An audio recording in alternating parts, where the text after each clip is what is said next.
şəhidin hansının məclisində bir dənə Vəhabi görmüşdünüz? Bir dənəsini deyin ha. And içməyə bir dənə deyin ki, filan şəhidin məclisində bir dənə Vəhabi var idi. Çünki onlar bu millətin torpaq uğrunda canın qurban verən, millətin rahatçılığına canın qurban verənlər, onlar şəhid hesab eləmirlər. Bir dənə oğlan barmağın qatlasın ki, hansısa bir şəhidin hüzurunda bir dənə Vəhabi görür. Bir nəfər gəlsin desin, and olsun Allaha. Allah Teala Kur'an-ı Kerim'de buyurur ki şehitler ölmez.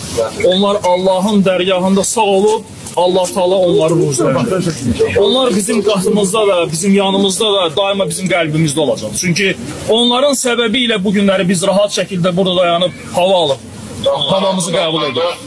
Ona göre de hiçbir zaman bu şehitleri unutmayın. Daima onları ucalın. Çünkü onları Allah Teala ucalır. Ey Allah Teala onların qədəmlərini möhkəmlətdirsin, isabətlərini möhkəmləndirsin, iç köz düşmanlarına, zalimlara və kafirlərə qələbə çaldırsın, zəfər çaldırsın. Qarabağ Azərbaycandır, hamı İlham Əliyevin bayrağının altında. Allah rəhmət eləsin, götürün. Ümmət Muhammed, sünnət Resulullah.